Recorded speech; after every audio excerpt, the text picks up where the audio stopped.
इ लाल रंग के सब्सक्राइब बटन के दबा के भोजपुरी के हर ताजा और नया जानकारी पावत रही बिल्कुल फ्री में और बेल आइकन के दबावल ना भूलम। जय भोजपुरी रउआ लोग के रिपोर्ट में हम आप सबके बतावे जा रहल बानी कि एगो खबर आ रहल बा भैया, जौन की ब्रेकिंग न्यूज समझ ली खबर बाटे। आपके बतावल चाहते हैं सुपरस्टार खेसारी लाल यादव के बहुत जल्द एगो गाना आवे वाला बा, जौना गाना में आप सबके उनका साथे दिखियन भोजपुरी के सबसे नंबर 1 हीरोइन, जी हाँ अम्रपाली दुबे। जी हाँ, बहुत जल्द आप सबके दिखे वाला बाड़ी खेसारी लाल यादव जी के साथ ठुमका लगावत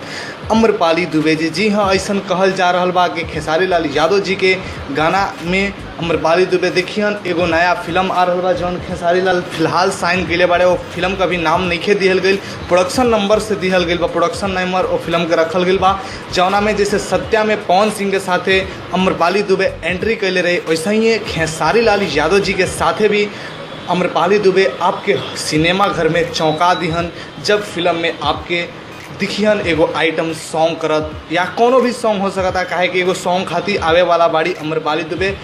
खेसारी लाल यादव जी के साथ। अम्रपाली दुबे बहुत पहले दिखल भी गई बड़ी इंटरव्यू में ये बात कहत हुए कि यदि हमारा खेसारी लाल यादव जी संगे मिला था काम करेंगे तो हम जरूर करम, काहे खेसारी लाल यादव जी हमारे फेवरेट हीरो हवन, बहुत ही हम उनका के लाइक करेनी, खेसारी लाल यादव जी के बहुत बड़ाई भी करेली या बड़ा चाहे भी ली, तो जरूर ही आप सबके मनोकामना पूरा होई। और हम भी चाहम कि जरूर ही ये गाना आवे अम्रपाली दुबे, काहे कि बहुत ही दर्शकन के मन में जौन बानू इच्छा बा एक बार देखल खेसारी लाल यादव जी के अम्रपाली दुबे के एक साथ। तो आप लोग कमेंट में कमेंट जरूर करी जा, लाइक करी जा, वीडियो के शेयर करी जा। आपके बतावल चाहता नहीं, अब समय बताई कि का सच में खेसारी लाल यादव जी के साथे कब देखिए के मिली हन, तो बहुत जल्द आशा करता नहीं कि आप सबके देखे के मिली हन। तो आप लोग हमारे चैनल के सब्सक्राइब करी, वीडियो के नीचे लाल रंग के सब्सक्राइब बटन बाटे, लाइक कमेंट शेयर जरूर करम। प्यार से बोली जय भोजपुरी।